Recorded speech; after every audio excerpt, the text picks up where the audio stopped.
Fala pessoal, tudo tranquilo? Alessandro Bessoni aqui de novo e hoje para dar início à discussão relacionada aqui à geografia regional do mundo. Então essa é uma sequência de vídeos que eu vou fazer a partir de agora, onde a gente vai discutir cada uma das grandes regiões do mundo e as suas características gerais. Vamos bater um papo sobre questões populacionais, alguns aspectos, uma rápida passada pelos aspectos físicos e um debate sobre o processo histórico, a sua colocação dentro da economia internacional, certo?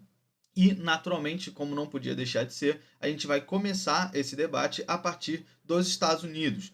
Então, ainda é a maior economia do mundo hoje. Estamos passando, nesse momento, na data que eu estou gravando o vídeo, né, aqui dia 30 de outubro de 2020. A gente está passando aqui, então, está muito próximo do período eleitoral nos Estados Unidos, o que demonstra a clara importância dos Estados Unidos no mundo, pelo fato de que o mundo inteiro está acompanhando as eleições.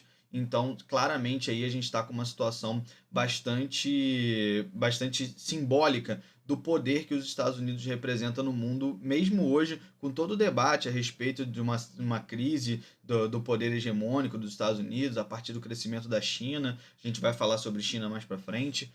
Então, não podia deixar de ser, a gente vai começar essa aula com os Estados Unidos. É óbvio, né, pessoal? Porque aqui, com essa nossa proposta dos vídeos um pouco mais rápidos, essa não é uma aula super completa sobre os Estados Unidos, não se propõe a isso. Ela é muito mais um panorama geral a respeito dos Estados Unidos, né, suas características gerais, algumas características físicas e um pouco do seu processo de formação e consolidação como potência internacional.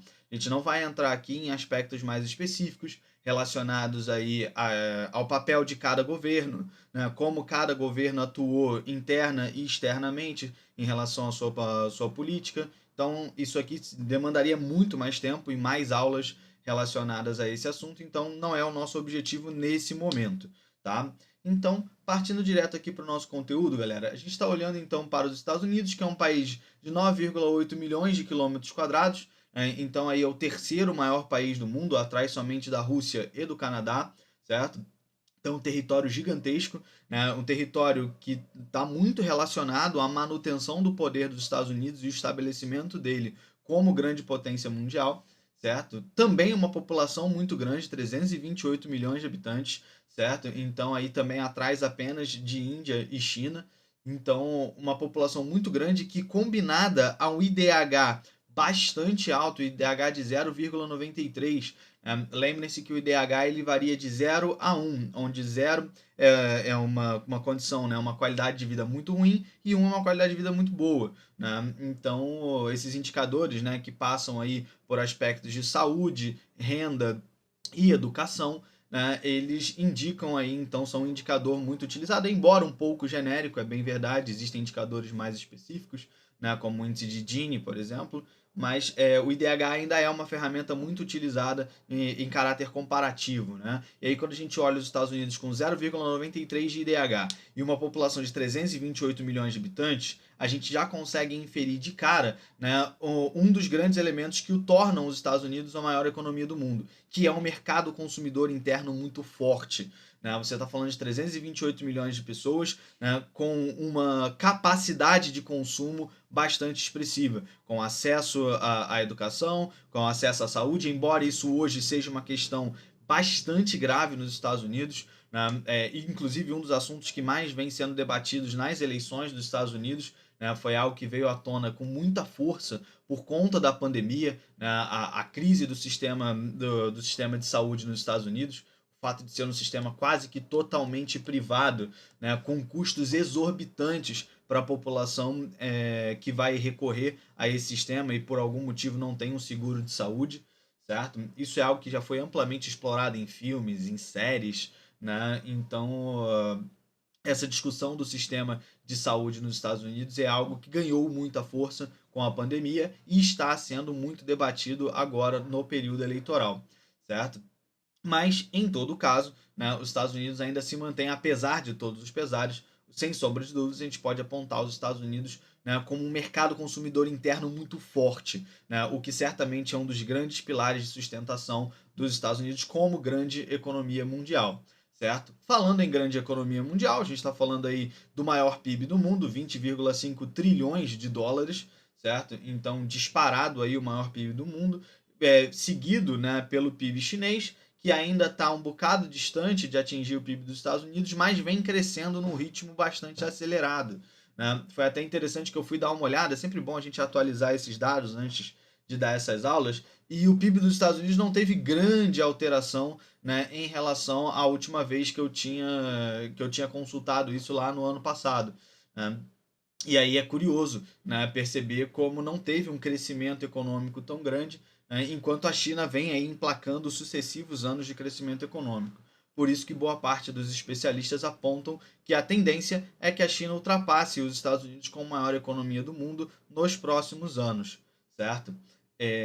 Então, nesse sentido aí, os Estados Unidos com uma colocação muito sólida como grande potência internacional, né? E o último dado que ficou faltando a gente analisar aqui dessas características gerais foi a densidade demográfica, né? 33,5 habitantes por quilômetro quadrado, né? Apesar de ser uma população muito grande, também é um território muito grande, então acaba tendo uma relação parecida com a do Brasil, né? Também um território muito grande, uma população também grande, só que, né, quando você divide aí, você chega a esse número que não é tão expressivo, né? Lembrando que, assim como no Brasil, né, essa densidade demográfica ela não expressa a realidade de todo o território, né? Você vai ter algumas regiões que são absurdamente ocupadas, né? O caso de Nova York é o caso mais emblemático nos Estados Unidos, né? Onde você tem uma densidade populacional gigantesca, né, por conta ali da região representar o grande centro econômico do país, certo? Então tem até a brincadeira lá da Big Apple, né, a grande maçã, tem um pedacinho para todo mundo, né, o centro das oportunidades nos Estados Unidos. Então Nova York é um símbolo muito grande desse poder econômico dos Estados Unidos e traz para a gente aqui uma boa relação como analisar com cuidado, né, esses dados de densidade demográfica nacional. Eles normalmente acabam mascarando algumas questões bastante importantes relacionadas aí a especificidades locais. Então, cuidado com isso. Para falar aqui dos aspectos físicos, galera, eu vou trazer um mapa para ajudar a gente. Eu destaquei aqui 4 tópicos importantes para a gente analisar em relação aos Estados Unidos, né? E, obviamente, vou trazer aqui um mapa para a gente. Já vou substituir essa imagem aqui por um mapa, né? Mas, rapidamente, a gente vai dar uma olhada no fato de que o território dos Estados Unidos ele tem contato com 2 oceanos, o Oceano Atlântico e o Oceano Pacífico, certo? Então, isso já traz um potencial econômico gigantesco, porque isso cria uma vantagem logística para os Estados Unidos, na medida em que os seus produtos podem ser escoados para os 2 oceanos, tendo aí facilidade de contato com o mercado europeu, através do Oceano Atlântico, e com o mercado asiático, através do Oceano Pacífico, certo? Então, os Estados Unidos se coloca muito bem, né, nesse sentido, na medida em que o comércio internacional ele é cerca de 80% desenvolvido através do modal hidroviário, certo? Então, aí, os grandes porta-containers são os grandes responsáveis aí por levar os produtos, né, ao longo dos mercados consumidores internacionais, né? E os Estados Unidos, tendo saída para os 2 oceanos, apresenta-se com uma vantagem muito grande dentro desse comércio internacional, né? A gente tem aqui os Grandes Lagos, né, que vão representar aí um papel importante em 2 sentidos, né, o contato com o Canadá e é, e ali uma logística importante dentro da região do Manufacturing Belt, que a gente já vai falar, certo? A presença das montanhas rochosas, né? Então aí uma enorme cadeia de montanha que corta a costa oeste dos Estados Unidos, e a bacia do rio Mississippi, né, que a gente vai perceber tem aí um papel fundamental, né, tanto na organização do território, quanto numa preocupação geopolítica, certo? Então, deixa eu apresentar aqui para vocês rapidamente o, o mapa, né, que eu tinha comentado com vocês, né? Vocês estão visualizando aí nesse momento o mapa físico dos Estados Unidos. E aqui a gente tem o seguinte, né? A gente tem então todas essas marcações que eu comentei com vocês. Nós temos aqui 2 grandes saídas para os oceanos, aqui o Oceano Atlântico, né? E aqui na costa oeste o Oceano Pacífico, certo? Então aqui, lembrando que os grandes centros urbanos dos Estados Unidos estão justamente localizados, né, ao longo aqui das suas costas. Então a gente vai ter esse eixo San, né, de São Francisco a San Diego, representando aí uma gigantesca megalópole nos Estados Unidos, certo? E com isso a gente tende aqui a ter esse desenvolvimento industrial muito forte, certo?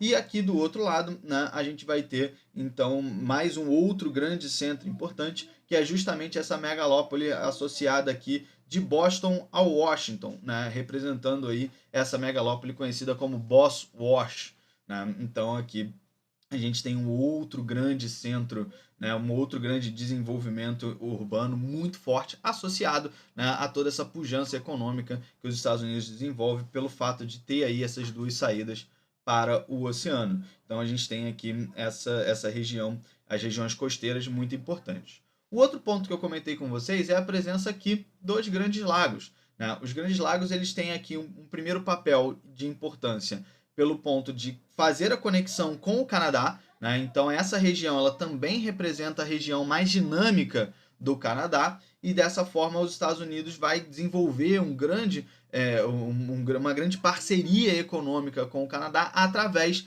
dessa hidrovia dos Grandes Lagos, certo? Então esmagadora maioria da população canadense vive aqui próxima da faixa de contato com a fronteira dos Estados Unidos, justamente por conta dessa enorme parceria econômica, certo? E aí os Grandes Lagos também vão ter uma participação muito grande lá no desenvolvimento do Manufacturing Belt, né, que é aí o primeiro grande centro industrial dos Estados Unidos, que vai se desenvolver justamente aqui ao longo do estado de Michigan, né, onde você vai ter aqui essa conexão com os Grandes Lagos muito forte, né, todo esse eixo aqui, né, que vem basicamente aqui de Nova York, Maine, até aqui um Wisconsin, toda essa região aqui contemplando isso que nós conhecemos como o Manufacturing Belt, tendo Detroit aqui, como vocês podem visualizar, né, como o berço da indústria automobilística dos Estados Unidos.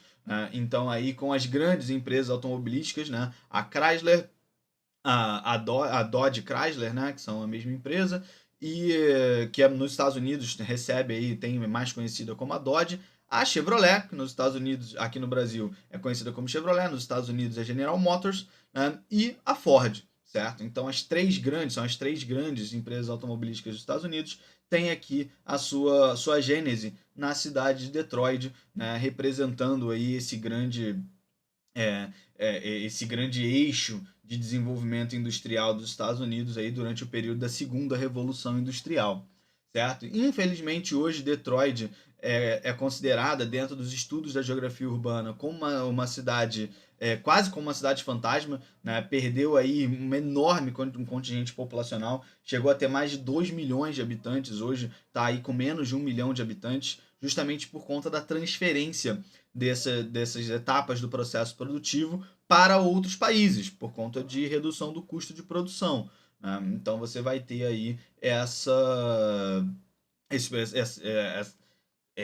perda, né, de investimentos diretos dentro da região do Manufacturing Belt nos Estados Unidos, né, porque essas empresas vão sair de lá, vão vir aqui para o Brasil, vão para o México, vão para a China, né, regiões onde é mais barato produzir. E aí, como os empregos acabam deixando essa região do Manufacturing Belt, né, notadamente aqui a cidade de Detroit, a população acaba deixando essa cidade também, né? E aí a gente tem toda essa situação relacionada aqui a essa perda populacional, essa perda de importância, que vai fazer, né, lá na conceituação, vai fazer com que a gente passe a chamar o que antes era o Manufacturing Belt, agora de Rust Belt, né, de cinturão da ferrugem, né, denotando algo antigo, algo gasto, né, algo velho. Então, dessa forma, né, essa região ela passou aí por esses altos e baixos, né, ao longo do seu processo de industrialização.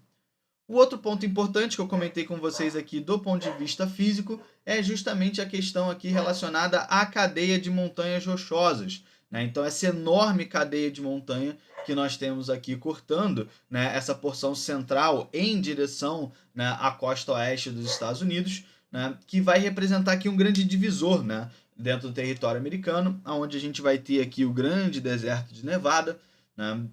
A gente vai ter a cidade de Las Vegas aqui, ó, né, representando, né, essa região onde o que acontece em Las Vegas fica em Las Vegas, pelo fato de ser uma região meio isolada, no meio do deserto, né? Então você vai para lá meio que literalmente para se deslocar do mundo, né?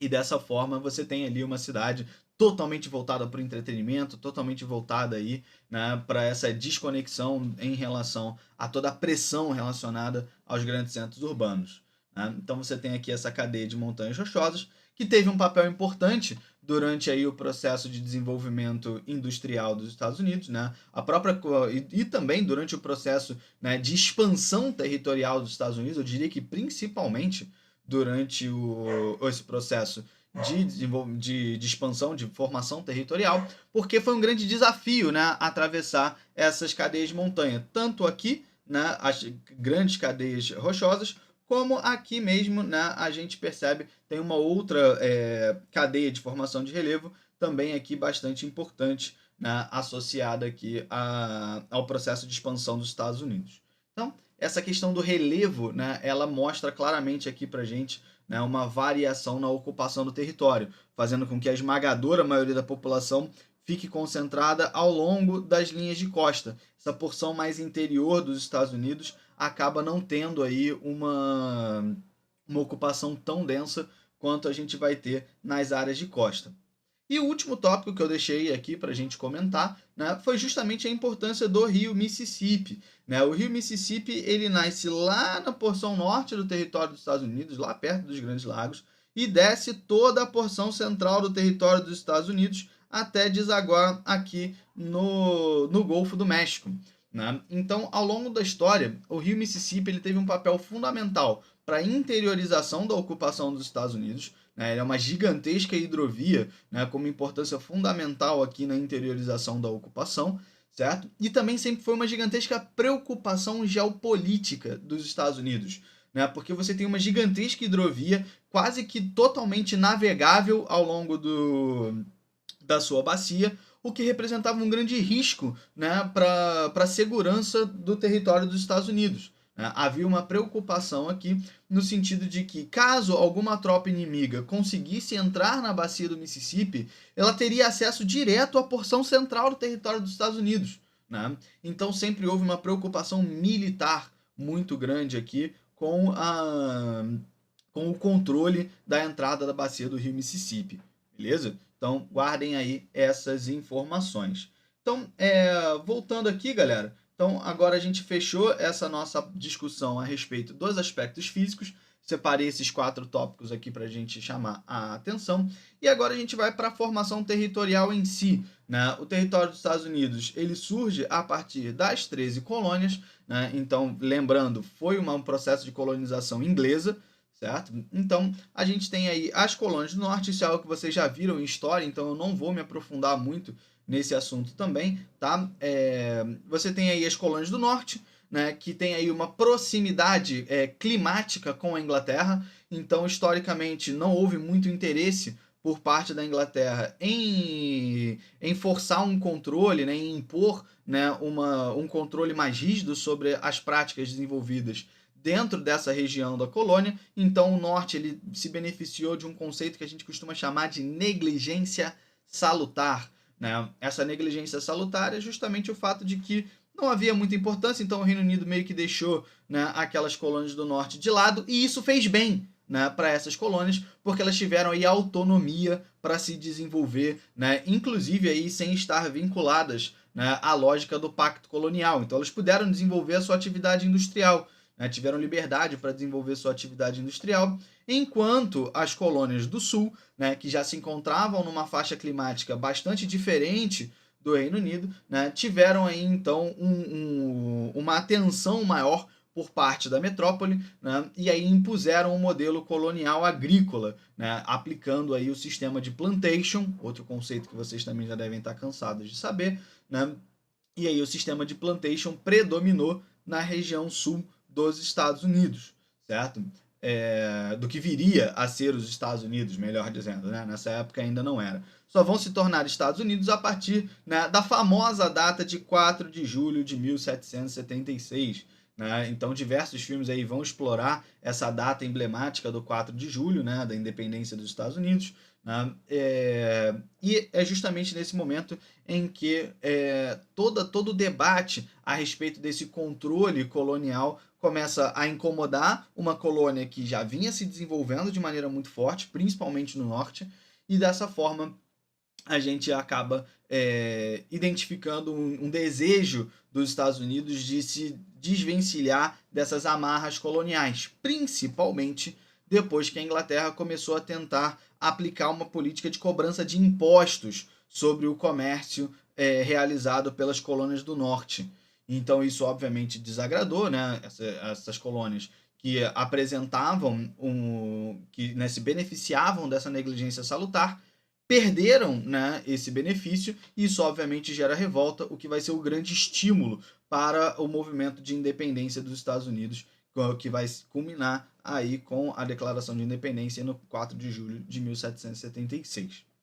A partir daí, a gente vai ter todo um processo de expansão territorial dessas 13 colônias lá na costa leste, né, em direção à interiorização da ocupação do território, até chegar lá na costa oeste, lá na costa do Oceano Pacífico, né, configurando aí, né, a estrutura territorial que nós vimos no mapa anterior. Né? E aqui eu chamo uma atenção para vocês não precisam ficar decorando, né, em que data cada região foi adquirida, né, até chegar à configuração atual. O que é importante é vocês entenderem o seguinte, né, quando a gente olha, né, para os territórios obtidos a partir de países europeus, sempre foi negociação, compra, acordo, né, então de forma pacífica os Estados Unidos negociou com as potências europeias que detinham o controle sobre determinados territórios, como a região do Oregon, a Louisiana, no caso da França,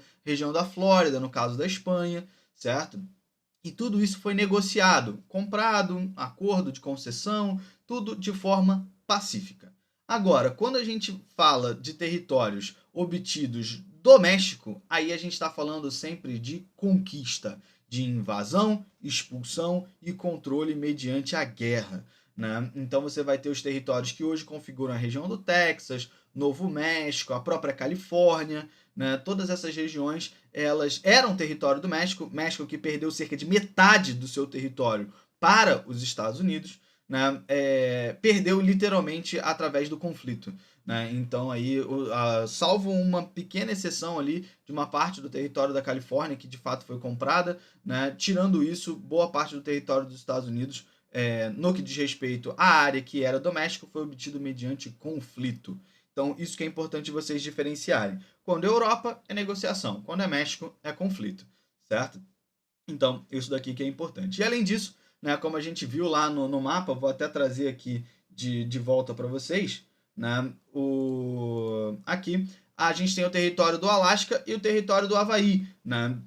Então, o território do Alasca foi comprado da Rússia, né, e o território do Havaí foi conquistado lá no meio do Oceano Pacífico, também aí já em meados do século XIX. Tá, pessoal? Então, voltando aqui para o nosso material, né, dessa forma a gente chega à configuração que os Estados Unidos apresenta hoje em dia. Né? E muito do discurso, né, muito da prática desse processo de expansão dos Estados Unidos esteve vinculado ao que a gente conhece como marcha para o oeste. Né? Então, todo esse discurso, né, de que os Estados Unidos, o povo americano, estava destinado a conquistar aquele território, né, foi o grande combustível para esse esforço de deslocamento, de desbravamento desse território, né, em direção aí à costa oeste. Né? E a grande narrativa, né, que vai aí estimular esse processo é conhecida como Destino Manifesto, né, que é justamente essa narrativa que defende que o povo americano é escolhido por Deus para povoar aquela terra. Então seria um direito do povo americano ocupar aquelas terras, o que inclusive vai justificar boa parte do genocídio indígena. Né? Hoje você tem aí vários filmes, principalmente mais antigos, filmes de faroeste, vão abordar esse conflito, né? Não pode nem se tratar como um conflito, que é de fato um genocídio, né? que você tem pelos colônios em relação à população indígena ao longo desse processo de marcha para o oeste, certo? E do ponto de vista prático, né, aqui a gente tem uma questão muito simbólica de narrativa, e do ponto de vista prático, né, para estimular essa marcha para o oeste, você vai ter aí a promulgação do que ficou conhecido como Homestead Act, né, essa lei de terras, que vai aí então garantir a posse da terra para aquele cidadão que ocupasse e produzisse naquela terra por pelo menos 5 anos. Né? Então, se o cara fosse para essas áreas do oeste, ocupasse aquela propriedade, tornasse aquela propriedade produtiva, ele ganhava o documento de posse daquela terra, sem precisar pagar por ela. Né? Então, isso foi um grande estímulo, né, que o relativamente recente governo dos Estados Unidos conseguiu aí desenvolver para conseguir aí consolidar essa expansão territorial, certo? Aqui a gente entra, né, no outro marco importantíssimo da história dos Estados Unidos, que é a Guerra de Secessão. Né? Então, aí um conflito interno nos Estados Unidos, uma guerra civil americana, também conhecida como Guerra Civil Americana, né?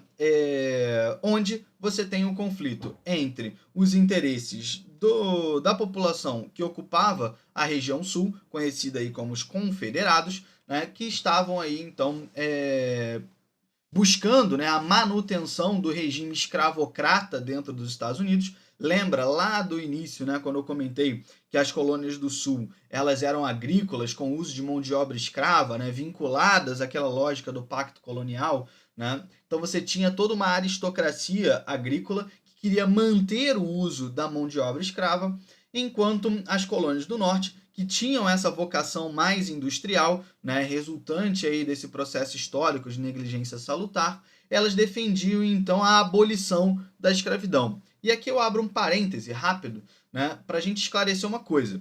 Né? O fato das colônias do Norte defenderem a abolição da escravidão está muito mais vinculado a uma questão prática, econômica, do que simplesmente a uma questão de princípios liberais. Tá? Então, o discurso óbvio é muito bonito, dizer que não há diferença entre os seres humanos, que você não pode discriminar pela cor, mas na prática o que você tem aqui é uma noção de que o escravo ele não representa mercado consumidor. Né? Então, se o país, né, se as colônias do Norte tinham uma visão para o país de que ele se desenvolveria a partir da criação, a partir do desenvolvimento do setor industrial, você precisa consolidar um mercado consumidor, porque não adianta você produzir algo que não vai ser vendido, né, que não vai ter quem compre. E o escravo ele não cumpre essa função. Embora ele possa cumprir a função de mão de obra, ele não cumpre o papel de mercado consumidor. Né? Então, dentro dos princípios de desenvolvimento industrial, a escravidão ela é um grande problema, ela é um grande empecilho para esse desenvolvimento, certo? Então vamos tomar cuidado para não romantizar muito, né, embora isso seja fortemente, essa romantização seja fortemente defendida, né, na própria história dos Estados Unidos, né, a gente precisa ter um olhar mais crítico para essa questão e entender que isso está muito mais vinculado ao interesse econômico do que a uma noção de fato de liberdade, de igualdade, né? Todos aqueles preceitos baseados lá no discurso da, da Revolução Francesa. Tá? Então vamos tomar cuidado com isso. Fato é, né, que a União vence o conflito, né, ela tem aí uma vantagem propriamente dita, né, pelo fato de ter um desenvolvimento industrial mais avançado, ter uma condição econômica, né, superior e ainda ter tido o apoio, naturalmente, da população negra, né, que queria ali, que buscava a sua liberdade. Então você vai ter um deslocamento de escravos da porção sul para lutar ao lado das tropas da União. Né? E aí conseguir atingir a vitória do Norte e a abolição da escravidão ao final da Guerra de Secessão, no ano de 1865. Tá? Então, aqui a gente conclui, né, essa parte histórica aí do desenvolvimento, né, da consolidação do território dos Estados Unidos e fecha a nossa aula, né, com duas questões econômicas importantes. Né? A gente tem aí o desenvolvimento industrial dos Estados Unidos, né? Como a gente já havia comentado, o Manufacturing Belt, né? Esse cinturão da manufatura, né? Então, belt aí significando, em tradução livre, cinto ou cinturão, né, mostrando essa faixa latitudinal, né? Então é interessante perceber, né, como tanto a produção industrial e principalmente a produção agrícola nos Estados Unidos, elas se dão sempre nessa disposição latitudinal, né, ao longo aí das faixas horizontais no território, né? No caso dos cinturões agrícolas, isso faz bastante sentido por conta aí das condições climáticas, né? Então você vai ter determinados cultivos que se adaptam a um determinado tipo de clima. E aí você vai cultivar, né? Você vai desenvolver esse cultivo ao longo daquela faixa latitudinal que compreende aquele clima. Então você vai ter aí diversos cinturões. Você vai ter o cinturão do milho, você vai ter o cinturão do algodão, você vai ter o cinturão do trigo, né? Então diversas atividades produtivas desenvolvidas aí, principalmente, né, na porção sul dos Estados Unidos, enquanto aqui na porção norte, nordeste mais especificamente dos Estados Unidos, como a gente viu lá no mapa, né, vão representar esse manufacturing belt, esse cinturão da manufatura, né? E aí, para encerrar aqui a nossa aula, que já está ficando bastante longa, né, a gente não pode deixar de mencionar que os Estados Unidos vão atingir o posto de potência hegemônica econômica mundial após as duas guerras mundiais, né? Porque, embora a gente fale, são duas guerras mundiais, né, o campo de batalha dessas guerras mundiais foi a Europa, né? Então, é até lógico a gente entender que os Estados Unidos sucederiam os países da Europa Ocidental, né, como potências hegemônicas, porque os Estados Unidos, embora tenham participado, né, indiretamente da Primeira Guerra e inicialmente indiretamente da Segunda também, né, e só depois dos ataques japoneses a Pearl Harbor, os Estados Unidos vai ingressar na Segunda Guerra Mundial de maneira efetiva, né, de maneira direta. Tirando esses ataques de Pearl Harbor, os Estados Unidos nunca teve o seu território, né, assolado pelos horrores da guerra, enquanto a Europa teve que lidar com todo um processo de reconstrução depois da Primeira e da Segunda Guerra Mundial.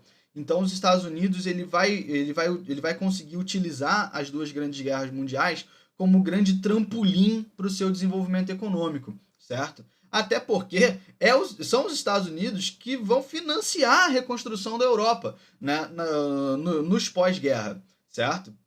Então, os Estados Unidos vai ganhar muito dinheiro, né, fazendo empréstimos aos países europeus para promoverem o seu processo de reconstrução, certo? Então, é importante a gente ter essa noção de que os conflitos mundiais, de certa forma, tiveram um papel fundamental no posicionamento econômico dos Estados Unidos como grande potência mundial, certo? Então, galera, eu acho que eu vou ficando por aqui, né? Foi meio rápido mesmo, né? Muito mais um panorama para a gente entender qual foi o caminho que os Estados Unidos levou até chegar a esse posto de grande economia mundial, certo? A gente poderia estender um pouquinho aqui o nosso debate para cima de Guerra Fria, mas a gente já tem aí uma aula sobre nova ordem mundial, onde esse tópico de Guerra Fria foi abordado.